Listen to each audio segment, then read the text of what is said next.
Welcome back to another video. Today we are here at the junkyard on a snowy day. Wasn't supposed to be snowing like this all day, so hopefully the sun will come out later. We will find out, but today we're here trying to find a motor, and I'll tell you the reason why once we get inside.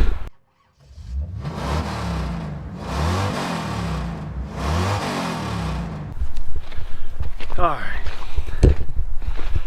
like I said, we're here at the junkyard today.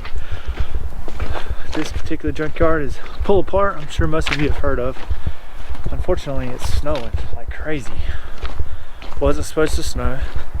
Yesterday was 70 degrees almost. And yeah, this is what it's come to. But the issue that we have with our motor, we have an LQ9 from Cadillac, and it threw a piston ring. So we're still going to get that motor, but in the meantime, got to figure out what we're going to do with it, whether we're going to stroke it or just rebuild the bottom end with forged pistons and rods.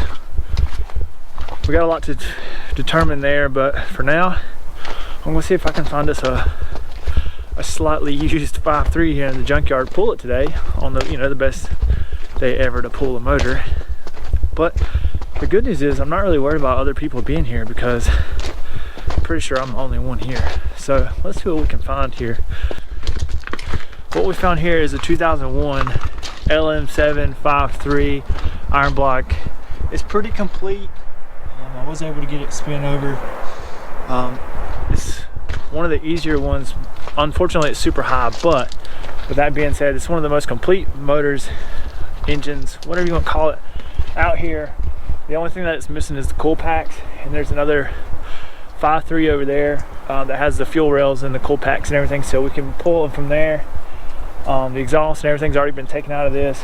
I want to get this front clip off really quick and make sure that everything is good. There's no hole or anything. I didn't see anything underneath, but we'll see. Like I said, the transmission and all that's already been pulled, so this will be one of the easier ones to pull out if we can get to it. Not if we can get to it, but if it's worth it. So I want to make sure beforehand. But yeah, what a day to go to the junkyard.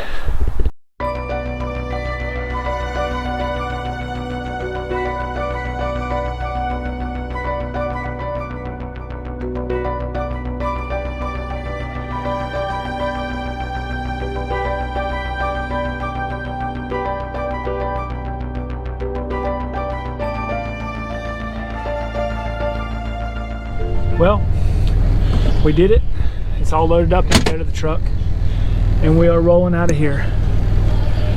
It's not a 6.0, but it's still a Gen 3, so all the stuff can be transposed over to the 6.0 if need be, minus the lower block, obviously. But we got full accessories, so we'll have spare alternator, things like that. We're gonna go through it, but mainly just for fitment purposes until we figure out how bad the 6.0 is. And we had a core, so we included the core. So for $225, we got an LM7 5.3. I mean, come on, what's better? I mean, cheap horsepower at its finest right there. So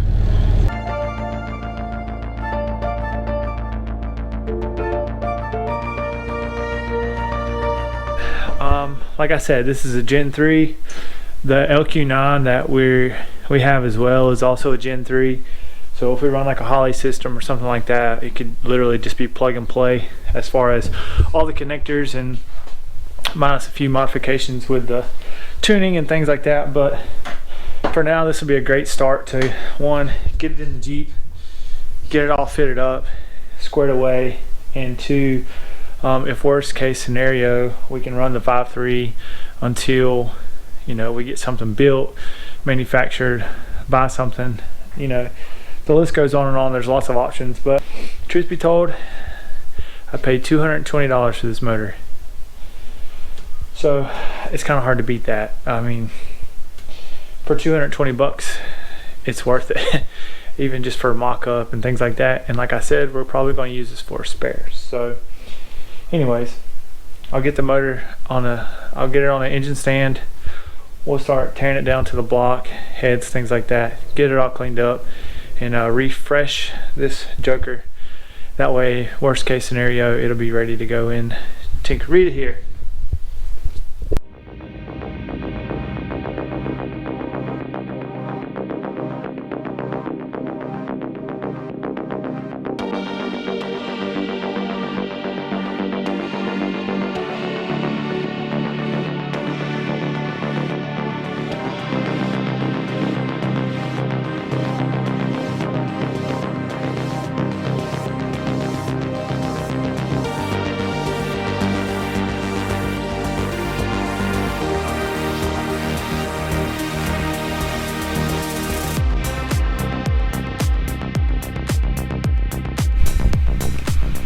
Out here messing in the garage a little bit. So yesterday spent all day cleaning up the motor, degreasing it, cleaning it as best as I can, getting a lot of the carbon out. It is not perfect by no means, but we did the block, cylinder heads, oil pan, you name it, we cleaned it. But by doing so, it allowed me to really look at the motor, the bearings and everything. And well, unfortunately, we're gonna have to go through and replace the cam bearings. The camshaft bearings are okay. I mean, the crank bearings are okay, but since we have it torn apart, might as well go ahead and replace those too. So I'm gonna go ahead and get all this stuff on order to replace. But in the meantime, that way I can get this thing fitted up in the chassis here. What I'm gonna do is I'm just gonna kind of assemble it, and while I'm assembling it, kind of putting some WD-40 on everything, that way it doesn't rust, since everything is clean and dry right now. So I'm just going to do that today, kind of get the motor assembled, that way I can put it in the chassis and get things fitted up.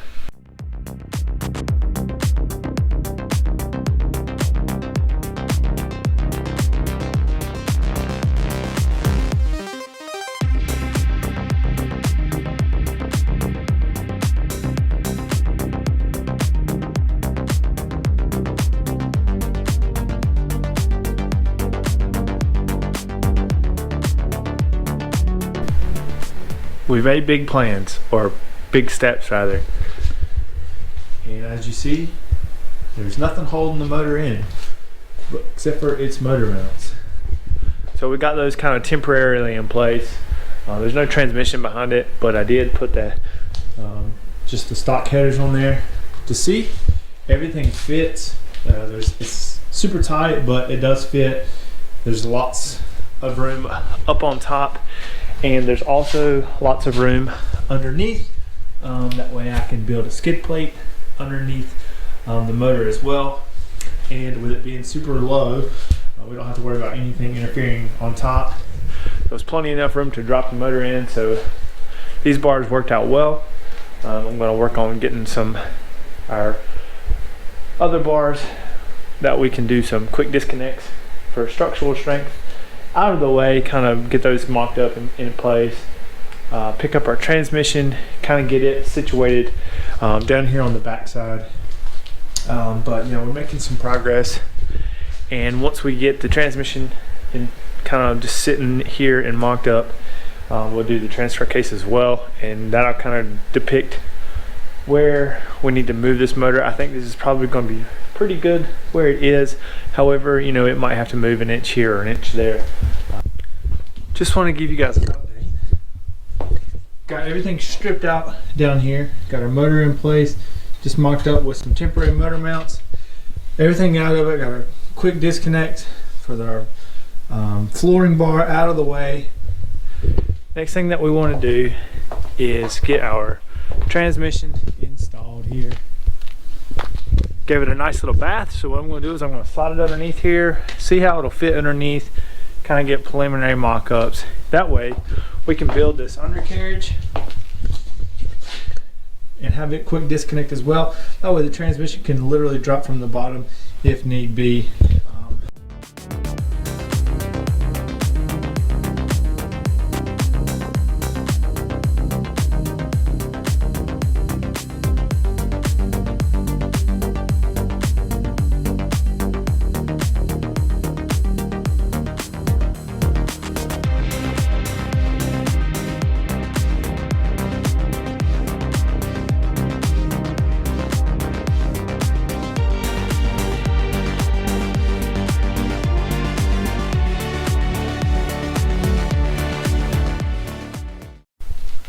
Well, got the motor, transmission all installed. The undercarriage and everything is done with the tube clamps. Kind of show you how we did. As you can see, got it all installed with the tube clamps there. I wanted to run it across here to add support from any side impacts, as well as kind of tying it into the front, so all the impact loads kind of just circle around as well as in the front.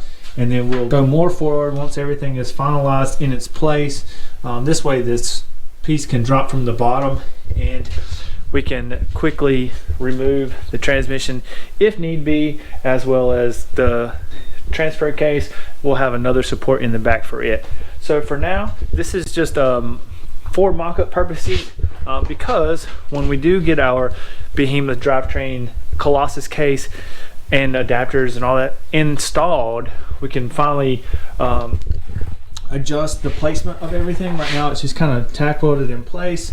We'll have some final adjustments and things like that needed. Obviously the whole chassis will need to be welded up as well when the time comes. But for now, that's going to take care of the motor and transmission, at least for initial mock-up purposes. So with that being said, that's also going to conclude this video. I hope that you guys like what you saw. Make sure you hit the thumbs up button. Make sure you subscribe if you haven't already. Make sure you share it with friends, family members, and then this whole build. And make sure that you stick around, because in this next video we're going to be working on some key important components such as axles, suspension, fuel cells, things like that.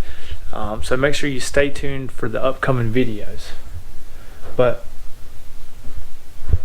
we'll see you guys in the next one.